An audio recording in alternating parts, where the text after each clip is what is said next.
Favourite show Mahabharat, और महाभारत में बात होगी उस पद यात्रा की जिसे लेकर एक तरफ सनातनी एकजुट हो रहे हैं तो दूसरी तरफ विरोधी भी मुखर हो गए हैं। धीरेन्द्र शास्त्री, बागेश्वर धाम वाले धीरेन्द्र शास्त्री ने हिंदू एकता पदयात्रा का ऐलान किया है, जिसकी शुरुआत उन्होंने कल की।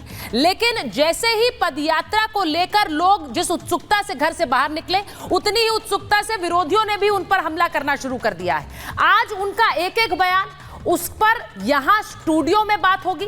क्या वो जो कह रहे हैं वो हो सकता है, उसमें आपत्ति क्या है? इसी के साथ साथ चर्चा इस बात पर भी होगी कि क्या बाबा बागेश्वर सनातनियों को एकजुट कर पाएंगे?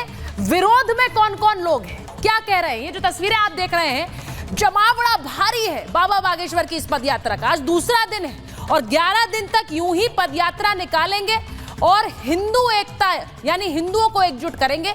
क्यों एकता की जरूरत है, क्यों एकजुट करने की जरूरत है, आज इस पर भी महाभारत होगी। मेरे साथ स्टूडियो में संत समाज के प्रतिनिधि हैं, मेरे साथ स्टूडियो में इस्लामिक स्कॉलर हैं, पत्रकार हैं। उनसे पूछेंगे कि क्या ये माहौल बना रहा है या माहौल बिगाड़ रहा है। एक रिपोर्ट पहले देखिए।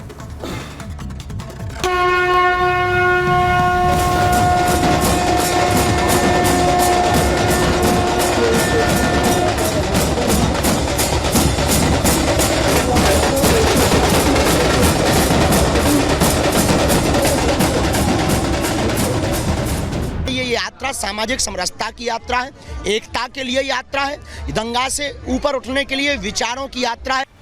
देश में चुनाव है और चुनाव का एक टेस्ट कल आएगा, लेकिन चुनावी माहौल के साथ साथ एक टेस्ट बाबा बागेश्वर का भी है, जो हिंदुओं को जोड़ने के लिए बागेश्वर धाम से निकल पड़े।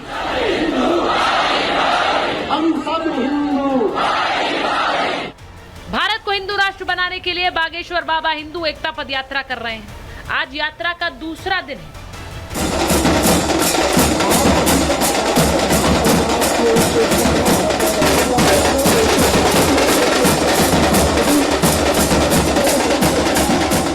ना बाबा बागेश्वर के उत्साह में कोई कमी है और ना ही भक्तों का जोश कम हुआ है।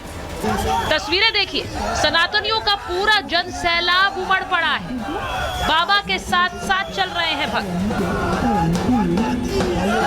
ये यात्रा सामाजिक समरसता की यात्रा है, एकता के लिए यात्रा है, दंगा से ऊपर उठने के लिए विचारों की यात्रा है, तलवारों की यात्रा नहीं। हमें लगा कि हो सकता है ये बहुत ही जल्दी भारत को बांग्लादेश ना बना दे। अगर वो उनके लिए 15 मिनट के लिए पुलिस हटाई जाए तो अपने लिए 5 मिनट के लिए हटाई जाए। हिंदू एक होना है, हिंदू एक होगा और एक होगा। नारा एक ही नाम, जय श्री राम, जय श्री राम। यात्रा में उमड़ रहे हजारों सनातनियों की भीड़ को देखकर विरोधी भी जाग उठे। वो तो गुंडागर्दी कर रहे हैं। मोदी जी के आदेश पर जो वो लोगों को बेवकूफ बनाओ, ज्यादा बेवकूफ बन जाएंगे, ज्यादा लंबा राज करेंगे, ये उनका। हाँ, हिंदुओं को जोड़ेंगे। वो जानते हैं हिंदुओं को, हिंदू कौन है? हिंदू है ही नहीं इंडिया में, तो हिंदू राष्ट्र कहाँ से बनेगा? ये पाखंडी लोग हैं और ये जानबूझकर इस तरह की हरकत करते हैं। बीजेपी की शय पर, आरएसएस की शय पर लड़ाना चाहते हैं देश को। उन्होंने भारत को हिंदू राष्ट्र बनाने का झंडा बुलंद किया। मैं उनको कहना चाहता हूं कि ये हिंदुस्तान न कभी हिंदू राष्ट्र हुआ है, न होगा और न ही कभी ये मुस्लिम राष्ट्र हो सकता है। विरोधियों को बाबा बागेश्वर ने भी जवाब दिया और साधु संतों ने भी। हम लोग ध्वज लेकर के विचारों के साथ निकले। अगर ज्ञान पेलेंगे और हम पेलेंगे तो इनके पेट में दर्द हो। हमारा उद्देश्य सिर्फ और सिर्फ हिंदुओं को एक करना है, जात पात और भेदभाव को मिटाना है और हर हाल में इस देश में अपनी हिंदू संस्कृति को बचाने के लिए हम सड़कों पर निकले। कि जात पात की करो विदाई, हिंदू हिंदू भाई भाई। ये हिंदू राष्ट्र एकता यात्रा जो पूज्य बागेश्वर धाम सरकार लेकर निकले हैं, सिर्फ यही है कि अगर सनातनियों को बचाए रखना है, अगर माँ भारती के टुकड़े ना हो, सनातन के मानने वाले अलग अपने ही देश में अगर उनको ये न महसूस हो कि हम दूसरे देश में हैं। बांग्लादेश में क्या स्थिति है? अगर भारत को बचाए रखना है तो हिंदू को बहुसंख्यक बनाए रखना है। हिंदू एकता के नाम पर बाबा बागेश्वर ने जो माहौल बनाया है, क्या बाबा जब हिंदू राष्ट्र कहते हैं तो उनके राष्ट्र में मुसलमान शामिल नहीं है? क्या बाबा जात पात को पीछे भुलाकर हिंदुओं को एकजुट कर पाएंगे? क्या बाबा सनातनियों की एक बड़ी फौज खड़ी कर पाएंगे? आज इन्हीं सब सवालों के बीच महाभारत। हमारे साथ महाभारत में जो मेहमान हैं, मैं पहले परिचय आपका करा देती हूँ। आचार्य राज मिश्रा हमारे साथ हिंदू धर्मगुरु स्टूडियो में है, आचार्य विक्रमादित्य हमारे साथ स्टूडियो में है, महंत आदित्य कृष्ण गिरी जी हमारे साथ हैं, प्रोफेसर प्रवेश वर्मा जी हैं, प्रवक्ता हैं वीएचपी के। स्टूडियो में हमारे साथ प्रेम कुमार जी हैं, वरिष्ठ पत्रकार हैं, धर्मेंद्र यादव जी हैं, प्रवक्ता हैं समाजवादी पार्टी के, मुमताज आलम रिजवी साहब हैं, इस्लामिक स्कॉलर हैं, पॉलिटिकल एनालिस्ट हैं। मैं शुरुआत जरा करती हूँ कि उस बयान से, जो बयान धीरेन्द्र शास्त्री की इस यात्रा के खिलाफ निकल रहे हैं। अब बाबा बागेश्वर के खिलाफ मौलाना खड़े हो गए हैं। साजिद रशीदी क्या कह रहे हैं? उनका बयान आया है, वो कह रहे हैं बागेश्वर खुद को राष्ट्रभक्त पहले साबित करें। वो ये भी कहते हैं कि पाकिस्तान के कहने पर यह सब हो रहा है। क्यों कह रहे हैं वो कह रहे हैं राष्ट्रभक्ति की पहचान मांगने वाले वो कौन है? ये पाखंडी है, सनातन से कुछ इनका लेना देना नहीं है। और ये भी कि बागेश्वर धर्म की राजनीति करते हैं। क्या वो धर्म की राजनीति कर रहे हैं?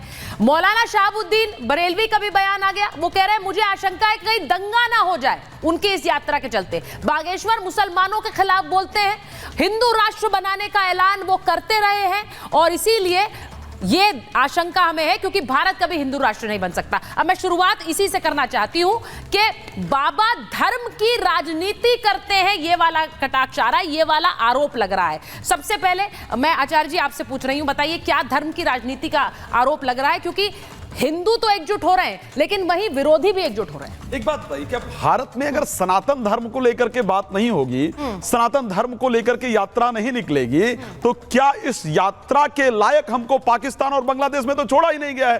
भाई हिंदुओं का पाकिस्तान और बांग्लादेश के अंतर्गत क्या परिस्थिति हुई है, जहां पर एक विशेष कम्युनिटी का अधिकार है, वहां पर क्या परिस्थिति हम सभी लोग जानते हैं।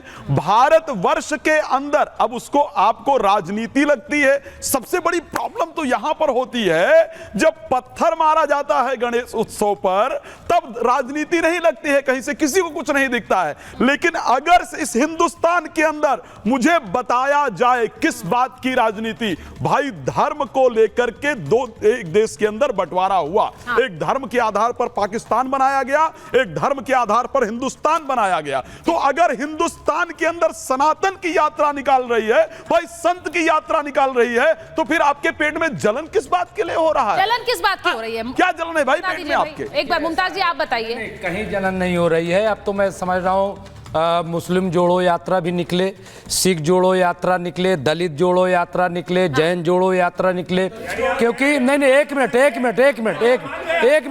रुक जाइए, रुक। देखिए दर्द किसको हो रहा है पता चल गया ना? नहीं किसको दर्द हो रहा है पता चल गया ना?